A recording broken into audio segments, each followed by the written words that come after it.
During the coronavirus pandemic, Joe Biden criticized President Trump's China travel ban. Hysterical xenophobia. He was dead wrong. For 40 years, Biden's been wrong on China, supporting trade deals that destroy American jobs, giving China most favored nation coronavirus pandemic. Joe Biden criticized President Trump's China travel ban. Hysterical xenophobia. He was dead wrong. For 40 years, Biden's been wrong on China, supporting trade deals that destroy Donald J. Trump, and I approve this message. Ready to go? This is a crisis. This is no time for Donald Trump's record of hysterical xenophobia. Biden's son inked a $1 billion deal with a subsidiary of the Bank of China. China is going to eat our lunch? Come on, man. They're not bad folks. Since the outbreak, the Communist Party has been mobilizing overseas organizations to buy local supplies and send them to China. It is in our self-interest that China continue to prosper. What a beautiful history we wrote together. Banning all travel will not stop it. The president is right. That travel restriction on China, as every public health official we've talked to said, bought the country time. That was a very smart move right there. Hysterical xenophobia. Xenophobia. I complimented him on dealing with China. I'm not going nuts.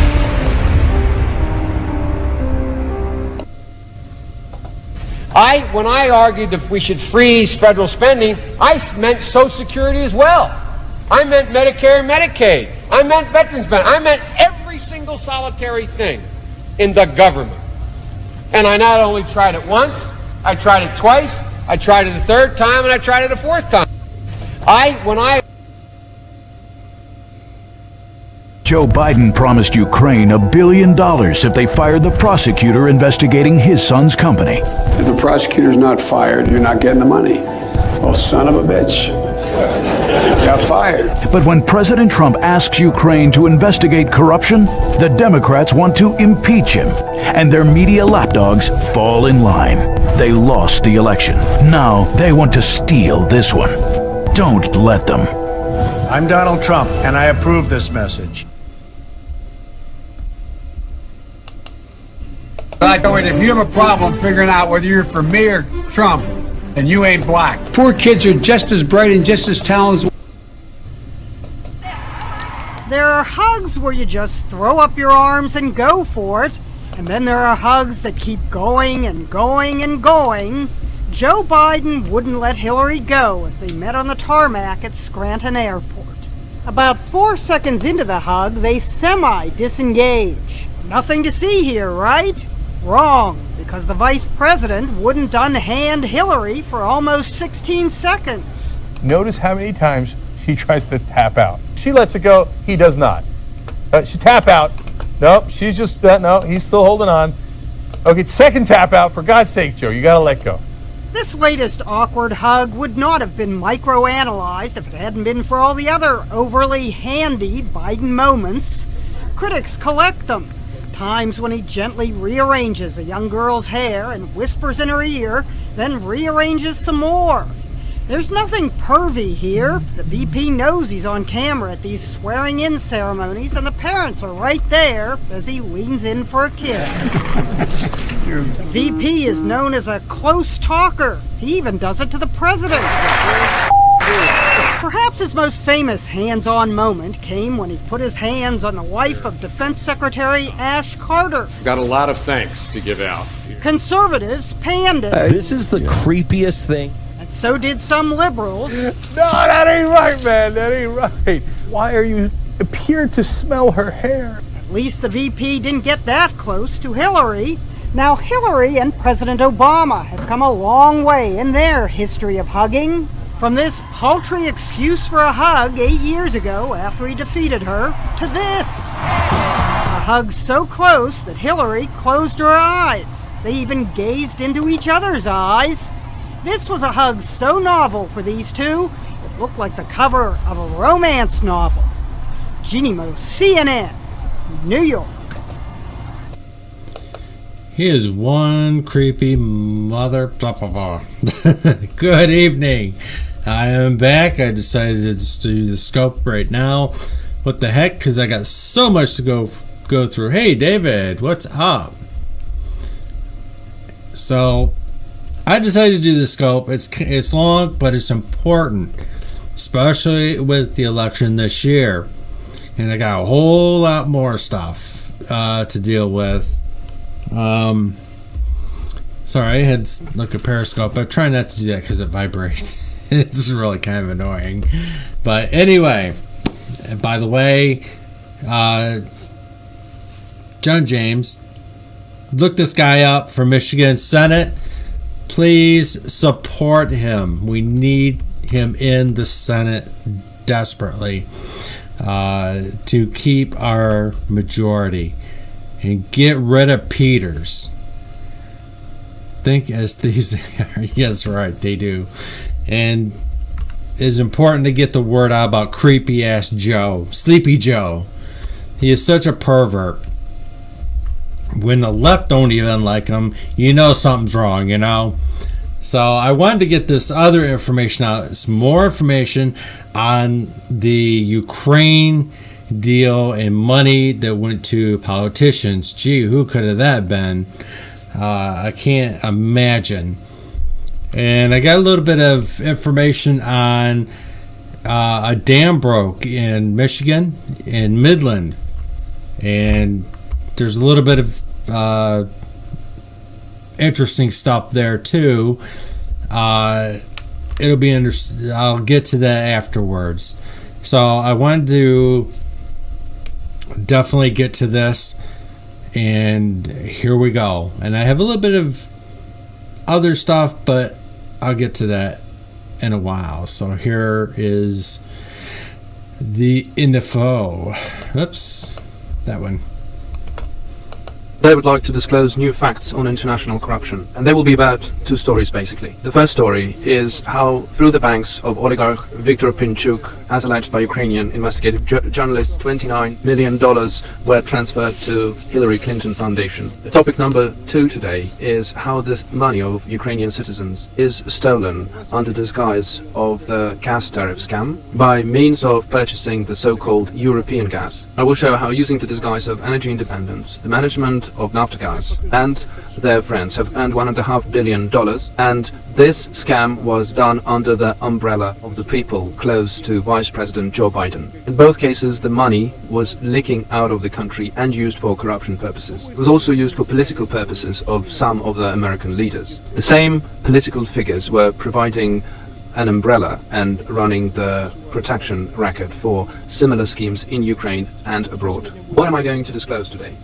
I will disclose the scam according to which the management of energy company Naftogaz has came up with a scheme of selling Russian gas to the Ukrainians. They would then call this Russian gas a European gas, and just for this branding, for this new name, they would put into their pockets $1.5 billion. $1.5 billion is, according to the modest calculation of the experts. So, as alleged by Naftogaz, Ukraine for several years has not been purchasing Russian gas. In the internet, you can still find a website with a day count of how many days Ukraine managed not to purchase Russian gas. As of now, this website shows the number of 1,481 day. As alleged by Naftogaz, Ukraine is purchasing European gas instead of Russian gas. I would like to explain myself. I do not object Ukraine not buying Russian gas, but on the only condition that at the same time Ukrainian citizens would not be robbed. The trick is that this is the same Russian gas which goes all the way through the territory of Ukraine, then crosses the border of the country, goes 1 kilometer into the foreign jurisdiction, usually Slovakia, and then comes back as European gas. And as alleged by Naftogaz, this is not Russian gas just because we are purchasing it from non-Russian shell companies. However, there is one peculiar issue. Usually, the Russian gas is traded in Ukraine not by European, but Ukrainian companies instead. Or these are companies that are affiliated or related to the management of Naftogaz. They are trading this gas under the disguise for their own vested interest, claiming this to be part of energy independence policy.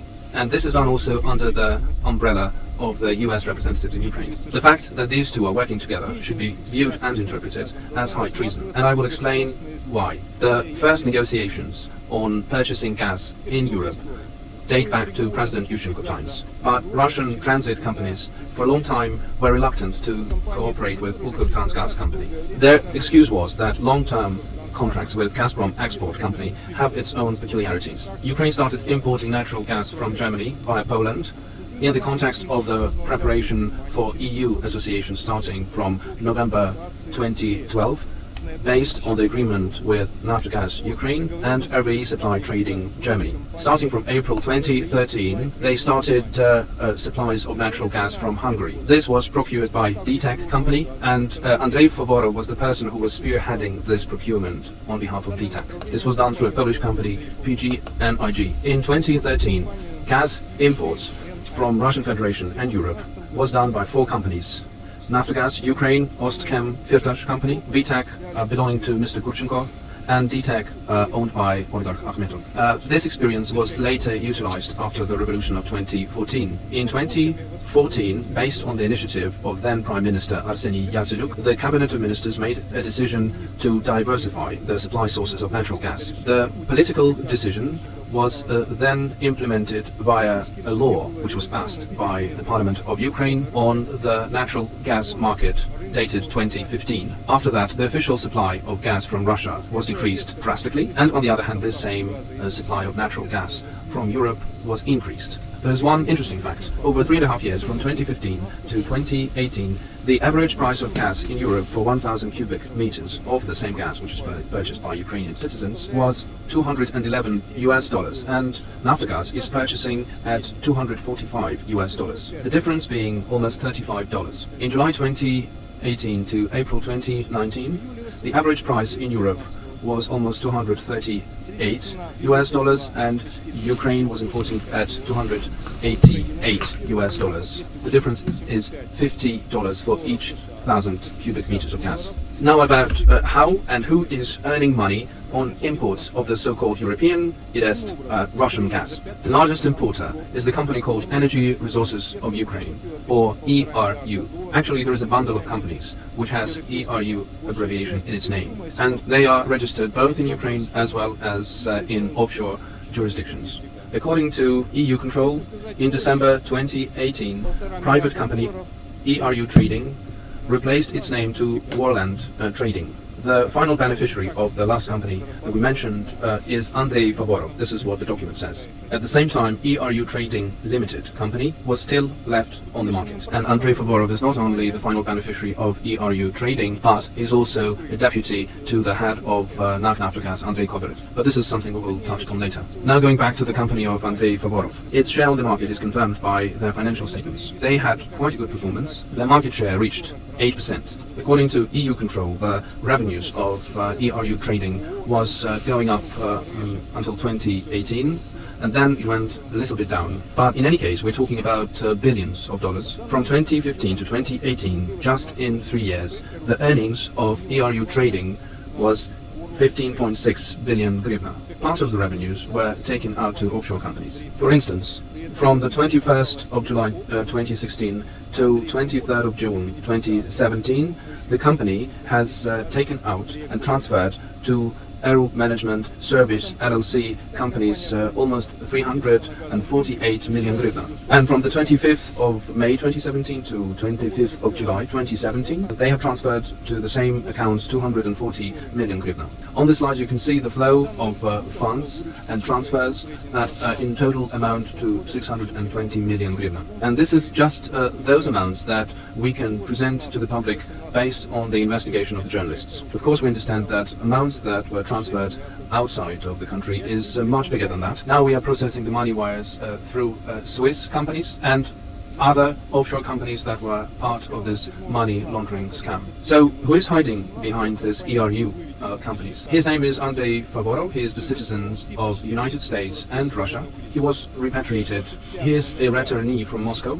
His family is from Odessa. He worked for an American company in the third world countries, and starting from 2009 he worked in an affiliated company of AES Control Global in East European office of this company. Under Yanukovych presidency, he was invited to Mr. Akhmetov's company, DTEK. He was hired to launch the natural gas supplies from Europe. In 2013, as Vice Director on Commercial Activity of DTEK, he signed the contract for natural gas supply with a Polish company, which then became the core partner of the firm. In 2013, as deputy director on commercial activity in DTEC, he signed the contract on natural gas supply with a Polish company, which then became the core partner of their company called ERU. Favorov also participated in creating the Swiss shell company under control of DTEC, which was called DTEC Trading ESA. This company was designated to ensure the imports of natural gas from Europe. He has his own pool of partners, and he also possesses the experience of ensuring the import of the so-called European gas for Ukraine. Andrei Favorov was appointed as a head of integrated gas business division in Naftogaz in November 2018. As alleged by mass media, they are close friends with Mr. Kovalyov. They're playing poker together, and he's of high value. So who was running a protection racket for this scam? Of course, Kovalyov, Favorov and the likes could not organize a multi-billion scam on their own without an influential protection. And we found the protector, the screening shield, in the supervisory board of NAK Naftogaz. One of the main architects of this scheme was the representative of the supervisory board of NAK Naftogaz, a person called Amos Hochstein. On the website of NAK Naftogaz, it says that he was consulting a vice president of the United States without indicating who that vice president actually was. And it wasn't very difficult for us to find out that the person they meant by a vice president was Mr. Joe Biden. So, who is Amos Hochstein, and what is his role in this Naftogaz scheme? On the 1st of August 2014, Hochstein became an acting special envoy and coordinator for international energy affairs. As a chief U.S. energy diplomat, Hochstein was working in close contact with Vice President Joe Biden and was accompanying him in his international trips in order to promote energy resources as main external policy instrument of the United States. Among the key goals of Mr. Hochstein on that position was to apply pressure on Ukrainian administration and President Poroshenko in order to enforce the reform of the energy sector and state-owned company NAK Naftogaz, which at that time controlled almost 2/3 of the energy resources of Ukraine. Mr. Hochstein didn't conceal the fact that in his actions he is subordinated to Mr. Joe Biden and practically is under his direct control. I was almost at every single meeting that Vice President Biden had with Mr. Poroshenko. I was on every single trip. I was present at the majority of the phone calls. This is what Amos Hochstein said in the interview to New York Times in 2019. Is it possible that the architects of Naftogaz reform, amongst which there was Mr. Hochstein, totally accountable to Mr. Joe Biden, not know about the scam with natural gas bypass and reverse supply of Russian gas back to Ukraine? Of course they did know that. And given that part of the stolen money was then transferred to the US companies, they also protected a shield, a cover-up for that scheme. So what was the outcome of their activities for Ukraine? Ukraine was forced to accept a erroneous energy independence model. In other words, Ukraine was forced to accept a very clear energy dependence model. Instead of increasing its own natural gas production, the gas was instead purchased from Europe via intermediaries. Some experts claim that the markup or the commission fee that was charged by these intermediaries was 35 to 50 euro, based on the difference of prices in Ukraine and Europe. In order to make this scam profitable, the purchase price for households and for industrial consumers inside Ukraine was increased 10 times. According to NAK Naftogaz, in 2014, Ukrgaz Wydobywanie was producing 17.2 BCM of gas, while last year it was only 16.6. Several years ago, the head of NAK Naftogaz, Mr. Kovalyov, announced an ambitious program, 2020, which envisaged natural gas production by 2020 to reach 20 BCM of natural gas production. In July 2019, Naftogaz acknowledged that this program failed. They also acknowledged that they have spent 40 billion hryvnia for this program and for this failure. In other words, they killed domestic gas production capabilities for the benefit of making money for themselves. Because the more Ukraine would produce in terms of natural gas, and the less imported gas they're going to buy, the less their earnings are going to be at the end. At the same time, they were making themselves rich using two pockets at the same time. So one source of revenue was these shell companies, these intermediaries, Another one was their official payroll. Let's take Kovalev, who was not ashamed of getting hundreds of millions in bonuses and millions in payroll, 1 million per each day of very hard labor. The same is true for Mr. Prokhorenko, the head of the gas production company Ukrgaz Wydobywanie. He was also not ashamed of getting the salary, which was equal to millions per month. We can see the correlation. The higher tariff price for households in Ukraine, the higher the payrolls and bonuses of the top managers of NAK Naftogaz is. The management of NAK Naftogaz got so cocky that in response to accounting chamber demand to provide access and to carry out the audit activities, which were based amongst others on the court ruling, for half a year they have been refusing to do so. The chairman of the accounting chamber, Valery Patskan, has recurrently spoken about this and reporting to the parliamentary budget committee of the previous parliament and this current parliament as well. So what needs to be done under these circumstances? The actions of the top management of NAK Naftogaz is good enough to be qualified as high treason, in our opinion. Under the disguise of energy independence, the imports of Russian gas were increased in this country, while our own natural gas production was put on hold. Therefore, today I will file a complaint based on Article 111 of the Criminal Code regarding high treason. In addition to this, together with other Parliament members, we will initiate parliamentary hearings dedicated to gas tariffs, the increase of our domestic gas production, and energy independent agenda in general. With MP Dubinsky, we have registered earlier a draft resolution on establishing an interim investigating committee to investigate the facts of international corruption performed by top officials of Ukraine. In the framework of this investigating committee, we are planning to consider the work and operation of NAK Naftogaz in terms of gas imports as well as other issues. Recently, the President of Ukraine had a discussion with the Prime Minister of Ukraine and other officials, issues related to gas price reduction for households. So, there is a solution for this problem. It would be enough just to take these shell intermediary companies out of the market, which are earning money without doing anything. Therefore, you can have at least 30% gas price reduction for the household of Ukraine. The spiders in this Naftogaz jar are already beginning to condemn each other of corruption and high treason, trying to make their way out of any responsibility for this. Several days ago, one of the top officials of Naftogaz, Yuri Vitrenko, confessed that the price increase is the price we have to pay for corruption and lack of professionalism. According to him, the price of gas is increasing on the regular basis because of the low gas output domestically and lack of competency and corruption inside NAK Naftogaz. Great, but what do you do then with these millions in payrolls and your bonuses? Money which is paid from the pockets of our citizens. This kind of corruption should be simply wiped out. If the cabinet of ministers is not successful in doing so, President Zelensky can simply invite Mr. Kovalev, Mr. Poroshenko, Amos Hochstein and Mr. Biden to his office and demand it from them to reduce the price by 30% by cutting off the intermediary shell companies earning money on the Russian gas supply, the scam which was actually built under their management. Before starting my second topic, I would like to point your attention to one interesting story. This is an episode from the life of Mr. Viktor Pinchuk. Several days ago,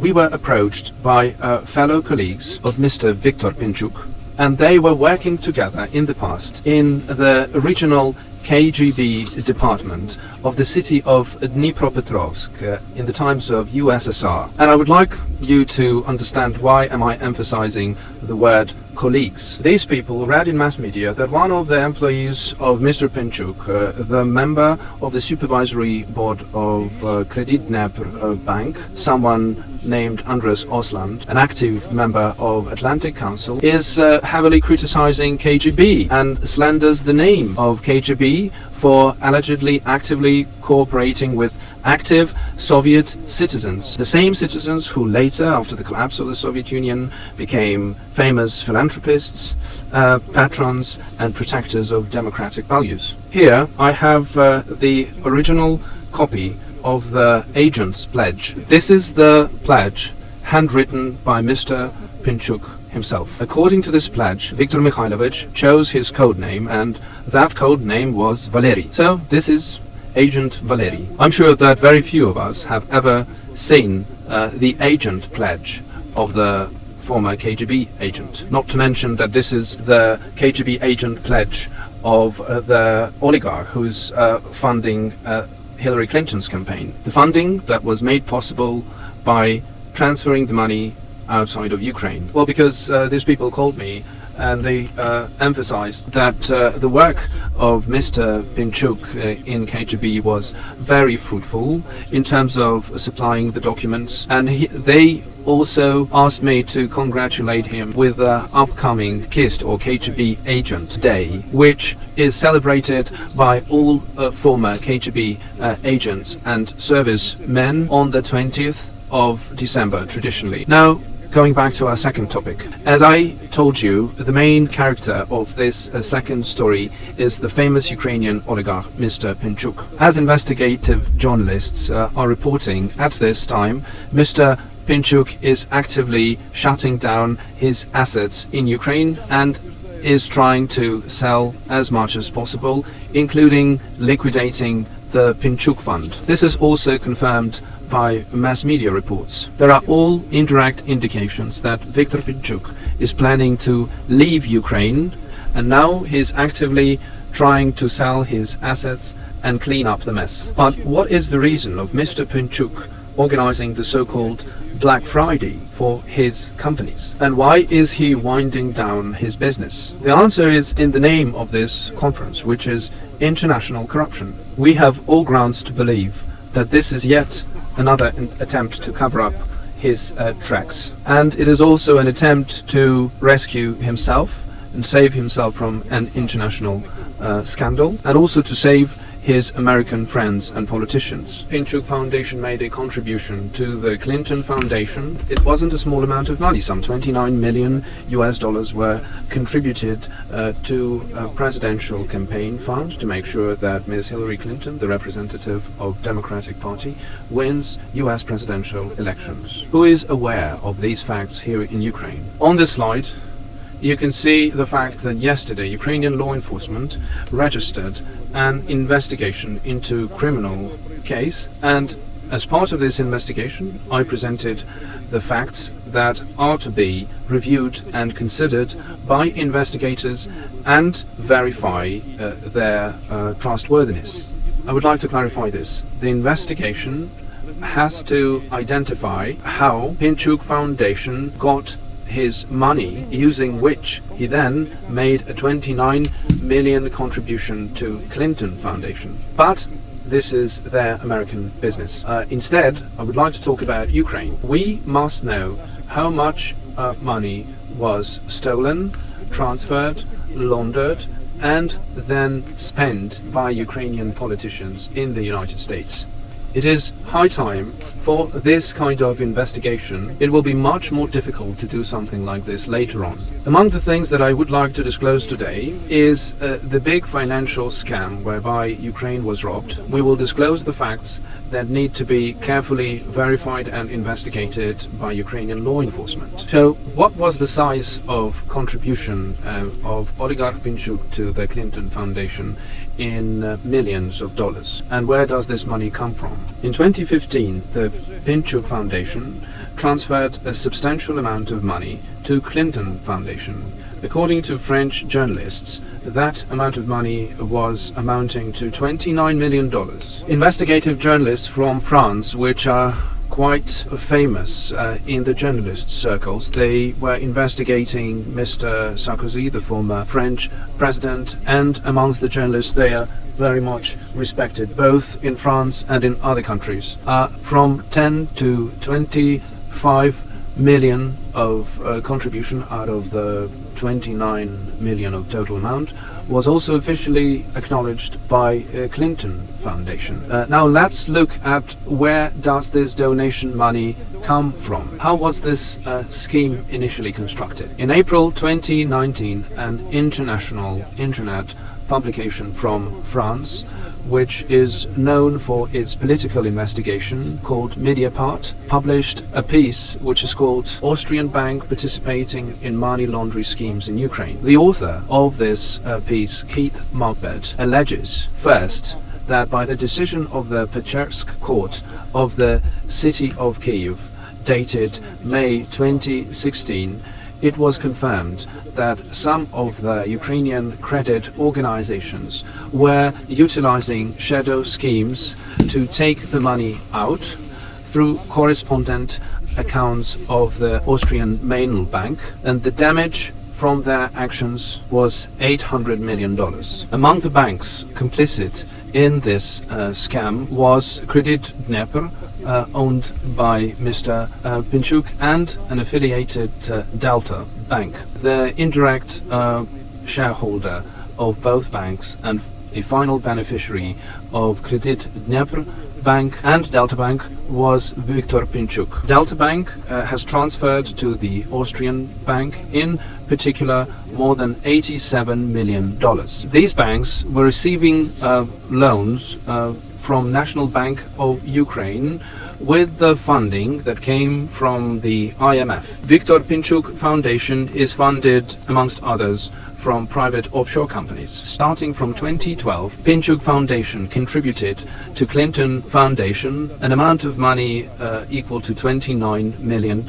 And this is the outline of the facts as presented by French journalists, which should have become of interest for Ukrainian law enforcement. But since there was no reference or indication to the sources where this information was obtained, we tried to go through the item outlined in their presentation and verify these facts for ourselves. So the first item is whether there was indeed the court ruling which would state that a bank belonging to Mr. Pinchuk was actually laundering money through an Austrian bank. Yes, there was. We did find it. In the single state registry of court rulings, Credit Dnepr Bank and Delta Bank were transferring substantial financial resources by placing them on correspondent bank accounts in Mainl Bank AG in Austria. The amount of money which was not recovered from those correspondent accounts was $800 million.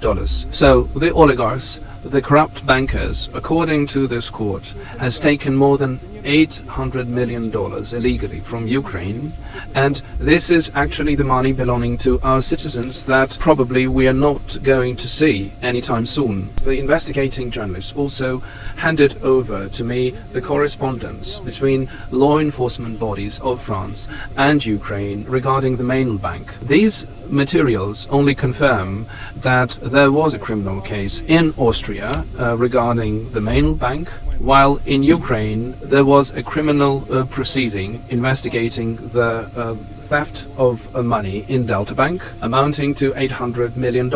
Here you can see the correspondence between Ukraine's General Prosecutor's Office and law enforcement bodies of Austria. By the way, the Austrian bank, which was used as a channel to steal the money of Ukrainian citizens, the 800 million, is closed now.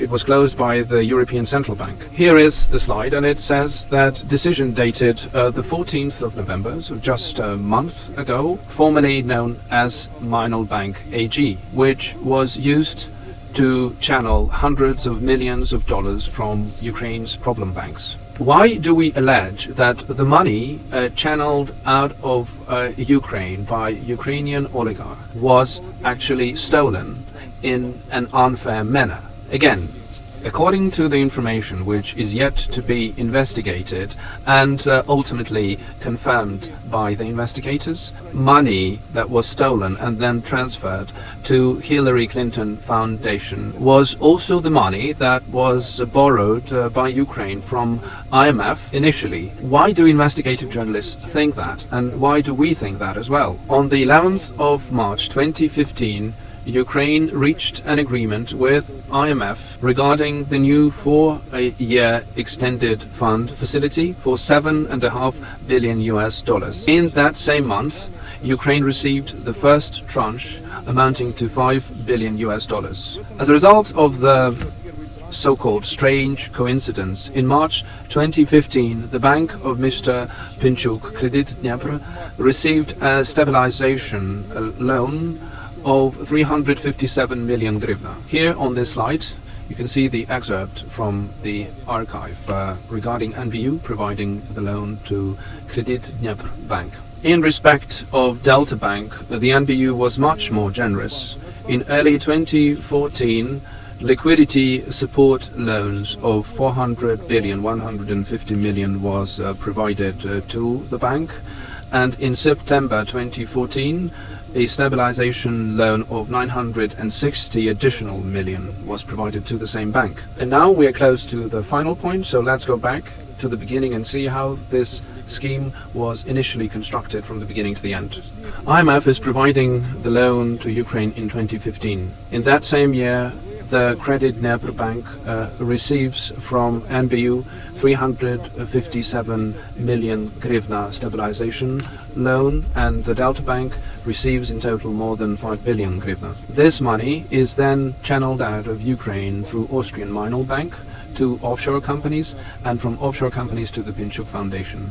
This scam of money laundering is confirmed by the decision of Pechersk court dated May 2016. The overall damage of this scam, where other banks were also involved, as alleged by Ukrainian court and the prosecution office, is more than $800 million. The Pinchuk Foundations makes a contribution to the Clinton Foundation. Fifth is that the fact of this international corruption scheme was the basis for the Ministry of Interior of Ukraine to register a criminal proceeding. So, what are some other things that I have done, apart from submitting my complaint to the Ministry of Interior? I have sent an official letter to US senators and congressmen, and also a letter to Mr. Giuliani, who confirmed his readiness to provide support in investigating the facts of international corruption. Earlier, in the official letter, I presented the well-known facts about and the sources of contribution to Clinton Foundation from Ukraine. Also, as I already mentioned, the international corruption is a matter that has to be considered by the interim investigating committee. This is the committee that was registered by me and my fellow colleague Alexander Dubinsky, and this committee is established with the purpose of investigating such international corruption. I would like to reiterate my own position. We need as thorough an investigation as possible regarding these facts of international corruption, because these facts involve oligarchs, officials, politicians, not only from Ukraine but also from United States. This is the only solution for successful restoration of strategic relationship and partnership of the two strategic partners and allies like Ukraine and the United States. Thank you for your attention. Any questions? Could you tell me, natalka.com, did Mr. Kuchma ever guessed that Mr. Pinchuk has earlier put his signature under that pledge? Well, I think this is something that you should ask Mr. Pinchuk himself, because as I told you, his fellow colleagues from Dnipropetrovsk KGB department called me and simply asked me to congratulate him on the upcoming holiday, and passed on this beautiful document. That report that you were reading, could you tell me, are you going to share this with the press? Of course, we have the press release, and all the documents that we presented here are uploaded on Nabu Leaks website, and they are available both in the Ukrainian version as well as in the English version. If there are no questions, thank you very much for your attention.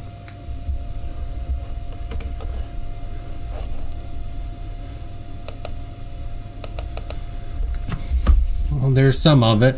It's really important that we all know what the hell's going on. This all went down during the Obama administration. We all have the right to know what happened and continue. There's a little bit more. Just a little bit. Done. These are really short. Let me set this up.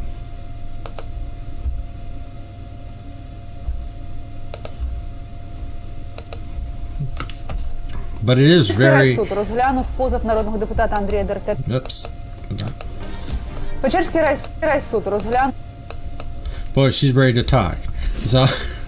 So, you know, I played the Biden tapes for you. I played what was going on with Hunter Biden, and now we're into the money laundering part of it. And it seems like the Ukraine is on the ball, and I'm sure the president does know about this, and Rudy Giuliani especially.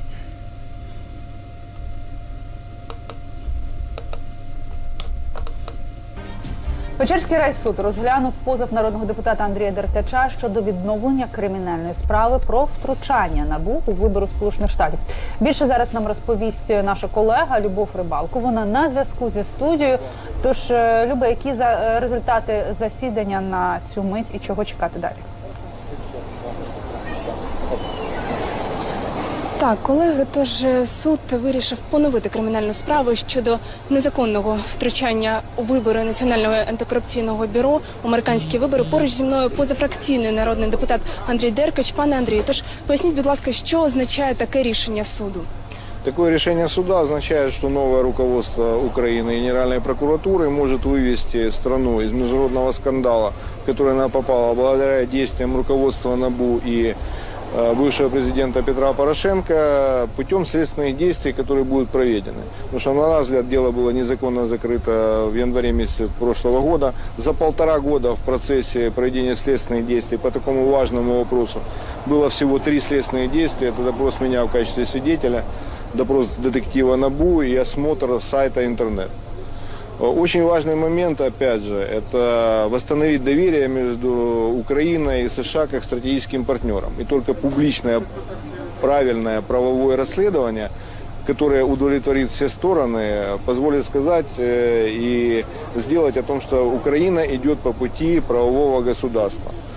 Я еще раз хотел бы сказать, очень важный момент, это чтобы Генеральная прокуратура собрала материалы из 11 уголовных дел, которые мы предоставили на пресс-конференции 9 октября этого года и передало Министерству юстиции Соединенных Штатов без всяких запросов. Не надо ждать запросов от Минюста. Соберите все материалы, которые касающиеся фактов вмешательства, фактов международной коррупции. Пусть Министерство юстиции США и граждане Соединенных Штатов сами определяют, кто у них коррупционер. То, что касается доморощенных руководителей НАБУ, которые участвовали в противоправных действиях, это должно расследовать ДБР. Просто вот на сегодняшнем примере вот такого судебного решения все руководители правоохранительных органов, в том числе новые, должны видеть, что если ты участвуешь в политической жизни как руководитель правоохранительного органа, используешь правоохранительную систему в политической борьбе, то за это придется отвечать. Причем независимо от того, какая крыша. Вот мы видели, что у НАБУ крыша была в части сотрудников посольства Соединенных Штатов. Начала крыша подтекать, и вот такая ситуация происходит. Они будут отвечать за свои противоправные действия.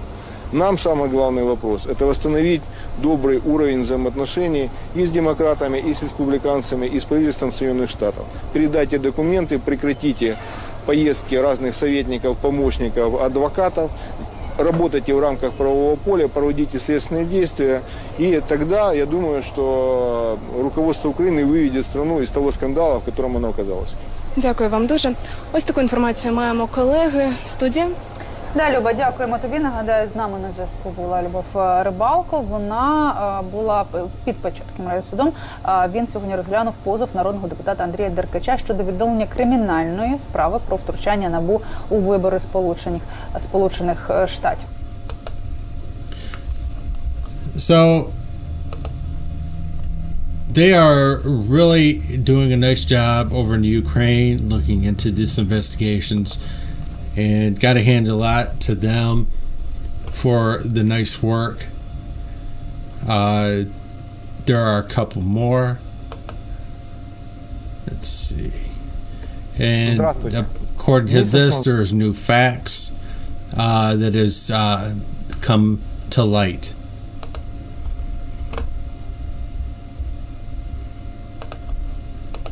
Я вышел на пресс-конференцию и обнародовал факты, согласно которым руководство НАБУ сливало посольству США секретную и личную информацию о народных депутатах, о руководителях других правоохранительных органов, а также сливало данные уголовных производств о международной коррупции, в которых фигурируют высшие чины Украины и США.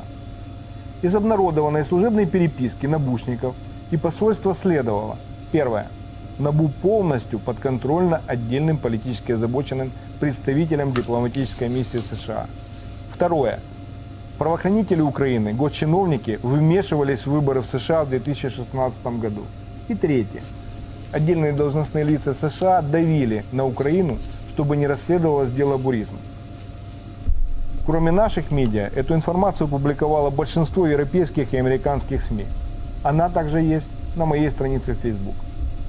Зачем я обнародовал эти документы? Мы видим, в каком громком международном скандале оказалась Украина. Это и расследование против главы избирательного штаба Трампа Пола Манафорта, его отставка и последующая посадка. Это и разговор между Зеленским и Трампом на тему коррупции, расследований, в том числе по буризме, которая сегодня может привести к импичменту Трампа.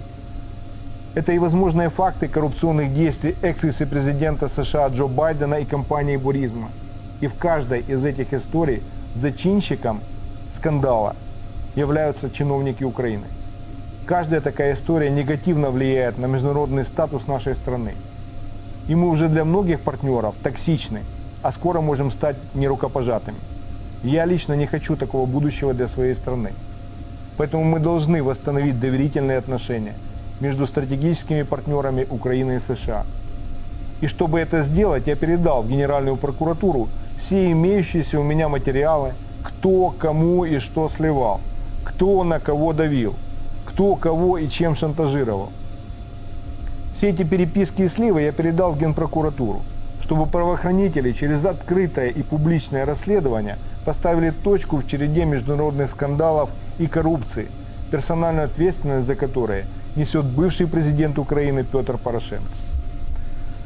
В своем телефонном разговоре с Трампом летом этого года новый президент Украины Владимир Зеленский уверил президента США дословно: следующий генеральный прокурор 100% будет моим человеком, моим кандидатом, который будет поддержан парламентом и начнет новое расследование в сентябре. Он или она рассмотрит ситуацию, в частности, относительно компании, которую вы упомянули в этом вопросе, сказал Зеленский. Это был телефонный разговор с Трампом 25 июля. Как поступила Генеральная прокуратура? На днях генпрокурор Руслан Рябошапка дал интервью. В нем он заявил, что уголовного дела о буризме не существует. Напомню, деятельность украинской компании «Буризма» и ее владельца Николая Злачевского, бывшего министра экологии и природных ресурсов, спровоцировала в США международный коррупционный скандал. Почему? Потому что в этом скандале, согласно материалам 11 уголовных производств, замешан экс-вице-президент США Джо Байден и его сын Роберт Хантер Байден.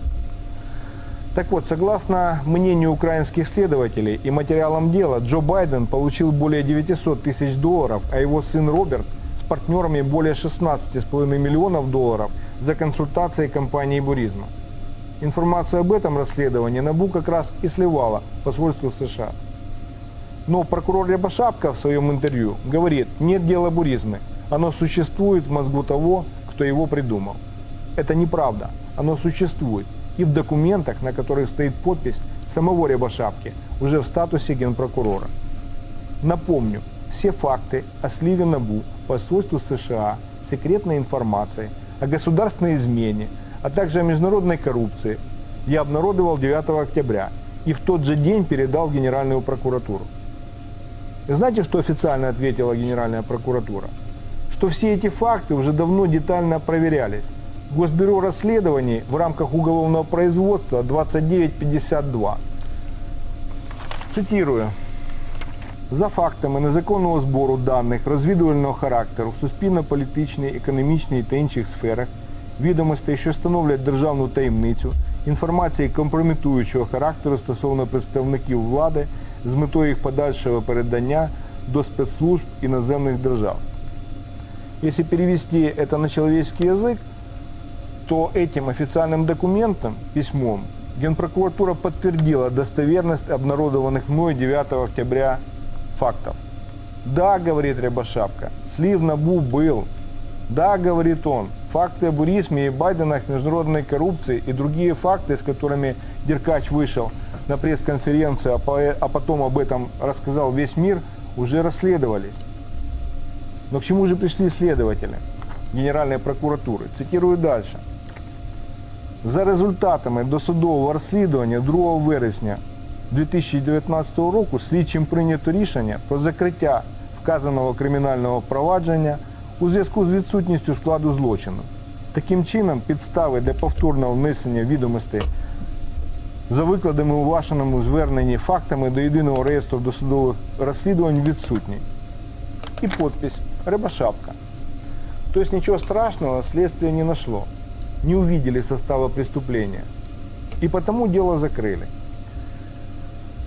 Это очень важное заявление. Этим ответом Рябошапка подтвердил достоверность опубликованных мною данных о международной коррупции и о государственной измене, но не нашел в них состава преступления. А знаете почему ГПУ не нашла состава преступления? Потому что закрыла уголовное производство в первый же день работы нового генпрокурора. Напомню, 30 августа в пятницу президент Зеленский подписывает указ о назначении Руслана Рябошапки на пост генпрокурора. В субботу и воскресенье Рябошапка празднует, а 2 сентября, в понедельник, в свой первый рабочий день, он выходит и первым делом закрывает скандальное производство. Но если Рябошапка закрыл дело, то его заместитель и одновременно глава САП Назар Холодницкий увидел состав преступления и начал расследование по факту моего заявления. Вот документ Рябошапки, а вот документ Холодницкого. Первый действовал по-быстрому, а второй по закону. Чтобы помочь следствию, сегодня я обнародую новые факты международной коррупции. Эти документы, как и предыдущие, мне передали журналисты-расследователи в рамках уголовных 11 производств. Вот это официальная выписка из Морган Стэнли. Морган Стэнли – это один из крупнейших банковских холдингов США. В этой выписке показано движение средств за 1,5 года с мая 2014 по октябрь 2015 компании Розамонд Сенека Боа. Владельцем этой компании является Девон Арчер. Девон Арчер – это бизнес-партнер Роберта Хантера Байдена, сына экс-вице-президента США Джо Байдена. Как и Байден-младший, Арчер входил в совет директоров украинской нефтегазовой компании «Буризма» и по совместительству возглавляет компанию Розамонд Сенека Боа. Что ж представляет из себя компания Арчера Розамонд Сенека Боа? По сути, это компания-прокладка между Буризмой Злачевского и Байденом. Именно через эту финансовую прокладку компанию Роберт Хантер Байден получал деньги от Буризмы Злачевского. В этих бумагах есть как приходы от компании Буризма, так и расходы на сына Джо Байдена. За какой вид деятельности Байден получал деньги через компанию-прокладку, непонятно. Нет никаких договоров, согласно которых Роберт Хантер Байден получал эти средства. Согласно банковской выписке, с мая 2014 года по октябрь 2015 года компания Буризма перечислила на компанию Розамонд 4 миллиона 817 тысяч долларов. А Розамонд перечислила уже на счета Байдена вознаграждение в размере 871 тысяча долларов. Но подчеркиваю, это только за 1,5 года. А сколько денег получил Байден за 4 года? Всего, по имеющимся у нас данным из отчета подразделения финансовой разведки Латвии в пользу 2 офшорных компаний-прокладок, а также Роберта Хантера Байдена с партнерами, компания Буризма выплатила не менее 16,5 миллионов долларов. Уже тогда подразделение финансовой разведки Латвии передало материалы в Генеральную прокуратуру и украинский финмониторинг о том, что Роберт Хантер Байден может быть причастен к коррупционным действиям. Как же действовали украинские правоохранители? Что они делали со всей этой информацией? На тот момент генпрокурор Виктор Шохин требует от НАБУ начать расследование дела о международной коррупции, а именно деятельности Буризмы и Злачевского. Он неоднократно обращается к директору НАБУ Сытнику в рамках уголовного производства по Буризме, но постоянно получает формальные отписки. Давайте посмотрим на эту бюрократическую перестрелку. Шокин Сытнику. Рассмотрите дело о Буризме. Сытник Шокину. Дела получили, но расследовать пока не можем, не хватает бюрократических бумажек. Шокин Сытнику. НАБУ игнорирует расследование. Это происходит даже несмотря на то, что в большинстве производств истекает срок давности. То есть производства скиснут, и никто уже даже не сможет рассматривать факты международной коррупции. Но НАБУ спускает производство на тормозах. Шокин просто еще не знает, что пока НАБУ его динамит, первый зам директора НАБУ Гиза Углава через свою помощницу Полину Чиж сливает посольству США материалы уголовных производств. Шокин даже не подозревает, что НАБУ вместо расследования по буризме незаконно собирает личные данные самого Шокина и его семьи. Зачем же НАБУ так спешило замять дела по буризме? По Злачевскому, по Байдену. Для чего собирала личные данные Шокина? Дело в том, что момент, когда Шокин требовал от НАБУ расследовать факты международной коррупции, совпал с приездом в Украину вице-президента Джо Байдена. А от Байдена зависит $1 миллиард кредитных гарантий, которые США должны были предоставить Украине. Байден так хотел замять уголовное производство, что в своем выступлении в Совете международных отношений США в январе 2018 года назвал Шокина сукиным сыном, который должен был быть уволен. Я їздив в Київ 12-13 разів і врешті мав оголосити, що ми пропонуємо ще $1 мільярд кредитних гарантій. Я отримав обіцянки від Порошенка та Яценюка, що вони вирішать питання генпрокурора, але вони цього не зробили. Я сказав, ми вам не даємо грошей, а вони у відповідь, ви не маєте таких повноважень, ви не президент. Той казав, що дасть. Я такий, дзвоніть йому, їду через 6 годин. Якщо ваш генпрокурор не звільнений до того часу, ви не отримуєте грошей. І той сучий син був звільнений. Что получается? Джо Байден не мог не знать, что в Украине идут уголовные производства по кампании буризма с участием его сына. Он не мог не знать, что посольство США давило на НАБУ, а НАБУ сливало посольским информацию о состоянии уголовных дел. Или кто-то поверит, что посол Иванович вместе с боевым другом всех демократов Джорджем Кентом не слили Байдену эту всю информацию, не объяснили все риски. Он не зря раздражался на Шокина, который бомбил НАБУ требованиями провести расследование. Джо Байден стоял перед выбором. Первое. Подсказать сыну выйти из сомнительной кампании, которая фигурирует в 11 уголовных расследованиях правоохранительных органов как Украины, так и других стран. Или позволить сыну продолжить получать долю из $16,5 миллионов от буризмы через прокладку Розамон Сенека. Как же поступил Байден? Судя по финансовой справке Морган Стэнли, Байден выбрал явно не первый вариант. А что это значило для Украины? И значит, общая сумма ущерба от неуплаченного налога в Украине по разным уголовным производствам с аффилированными с буризмой структурами составляет почти $1 миллиард. Кроме того, по мнению украинских журналистов-расследователей, а также документов в расследовании Генеральной прокуратуры, одна из сделок, связанная с компанией буризма по приобретению одного из энергетических активов, привела к разворовыванию 700 миллионов гривен рефинансирования Национального банка Украины. Сегодня наша задача остановить международную коррупцию, вернуть средства в бюджет.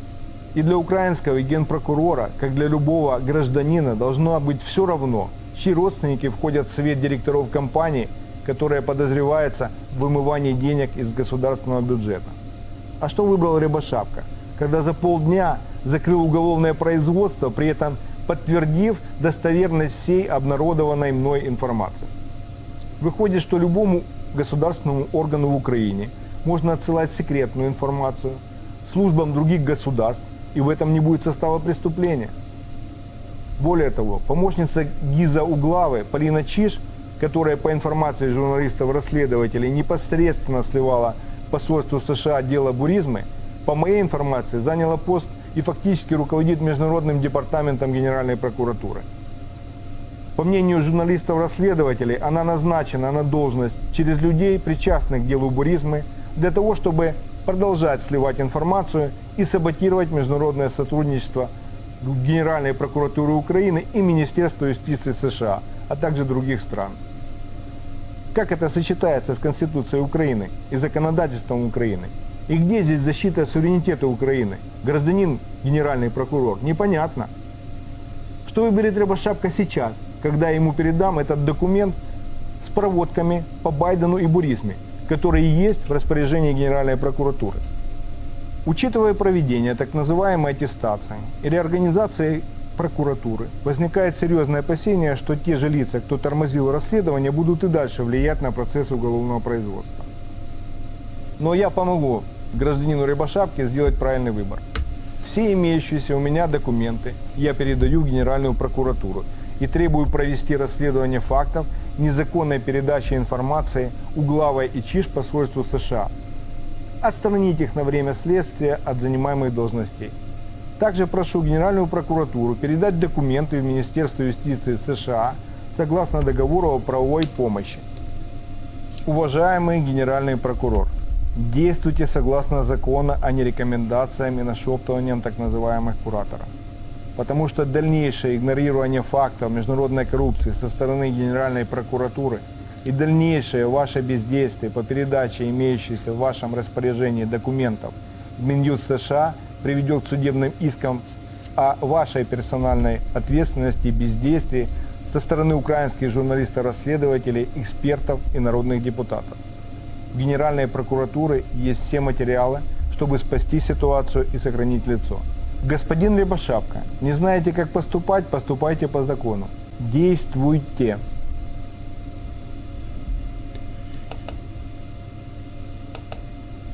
There you have it. Now, where does it go from here?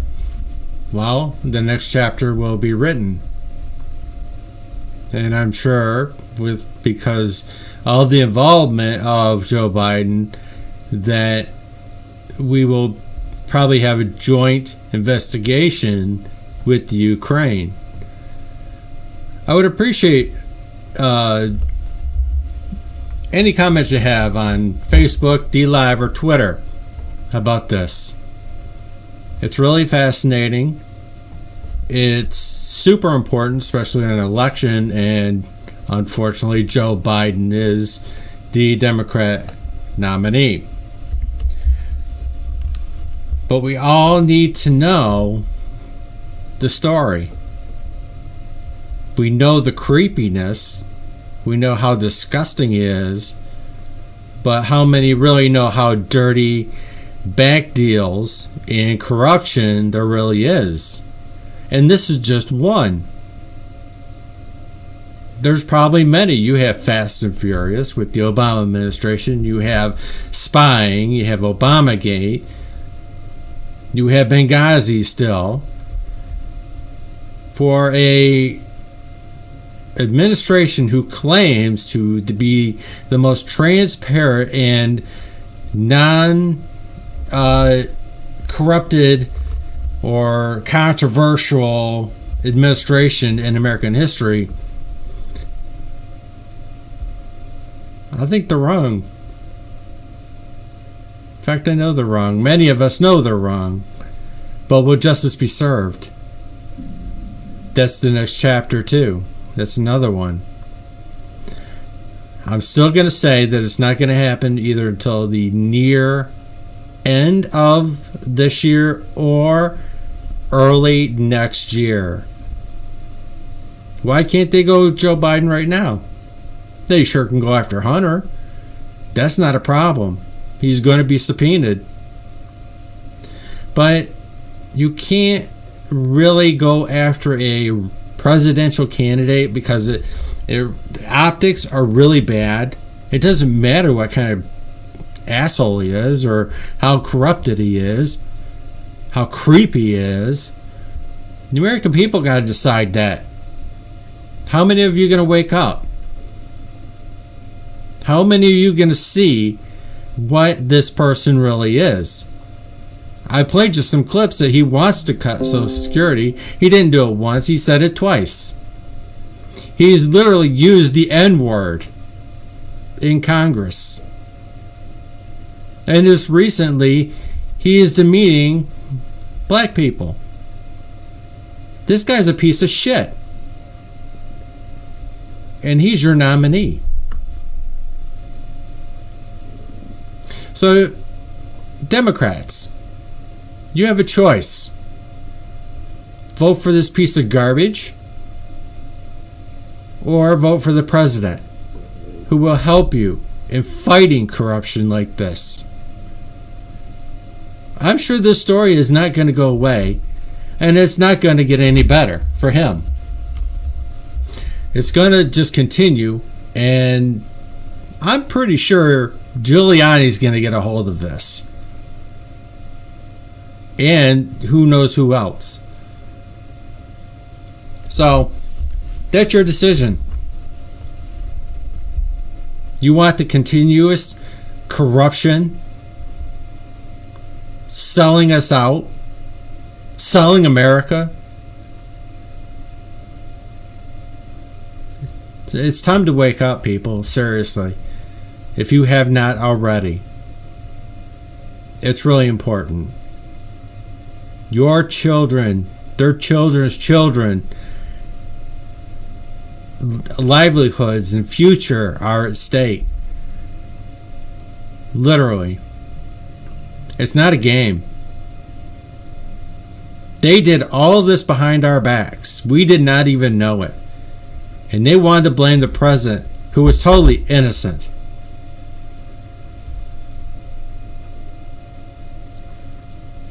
All of us can make this change by voting for President Trump, re-electing him, and making sure we get the House for the Republicans. Are Republicans? Well, some are actually in on it, like Mitt Romney. That picture of Hunter Biden in the golf outing, why, I believe that was Mitt Romney's son. So, that's what I got to present to you. I also have something else, but I want to research this a little bit more before I do. So I'm going to present that hopefully a little bit later, maybe in the next couple days, because I want to make sure it's correct and that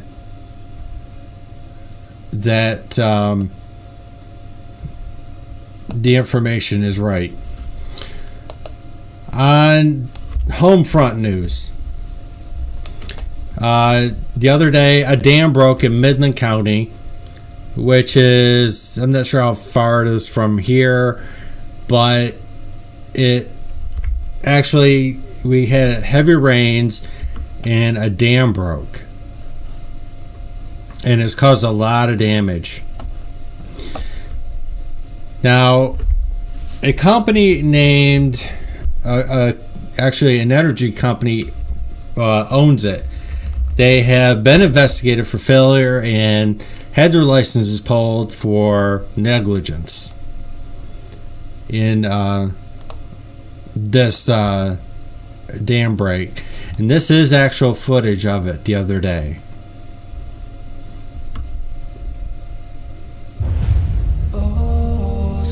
In a minute.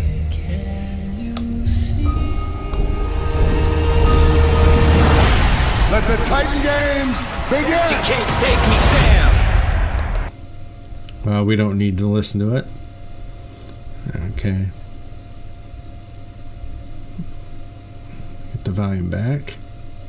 New information tonight on who is responsible for the Edenville Dam failure. The owners of the dam have been cited by federal regulators since 2004 for safety issues. In 2018, feds revoked the hydropower generating license for the dam and then gave the regulatory authority to the Michigan Department of Environmental, Great Lakes and Energy. Eagle also knew of the dam's issues for the past year and a half. But as we have discovered, not enough was done. Looking back, it was something everyone worried about, but no one did enough to stop. The aging, crumbling 96-year-old Edenville Dam's owner, Boyce Hydro, was cited for years for its failure to increase the project's spillway capacity. Federal regulators worried about the dam's ability to withstand a major flood. Regarding the dams, the state of Michigan is reviewing every potential legal recourse that we have. Well, the governor may need to look at her own state agency. Look what I found out. The defenders obtained this 2018 inspection document from Eagle, where it states the dam's 2 concrete spillways showed signs of moderate deterioration, but appeared to be stable and functioning normally. The defenders obtained photos from that inspection where you can see arrows point out where the spillway was breaking apart. The abutment wall was noted as spalling or breaking off in fragments. Here, investigators note erosion behind the dam's wall, as well as the pier noses of the dam. The problems and citations go on, but no major action taken. The defenders have learned Boise Hydro was supposed to hand in a detailed plan to Eagle back in March on how it was going to fix the issues. That report was never handed into the state. In the 18-month window, we had to address this. We had moved pretty aggressively on it. You know, this is a long-standing, decades-old problem with a 96-year-old structure. We did reach out to Boise Hydro today and received a statement in part reading. The managers and owners of the Edenville Dam are deeply distressed by recent events. Their primary concern all along has been the safety and welfare of the many residents of the Gladwin and Midland County communities. Many who live here say they never felt their safety and welfare was a major concern. Karen Drew, Local 4 Defenders. So it looks like the wonderful governor has more problems. Wow. It is totally amazing. Why was this company not investigated more thorough and more aggressively? I think that is something for our governor to answer, isn't it? As far as I'm concerned, her agency should have been on it. Yet they yanked her license, I think.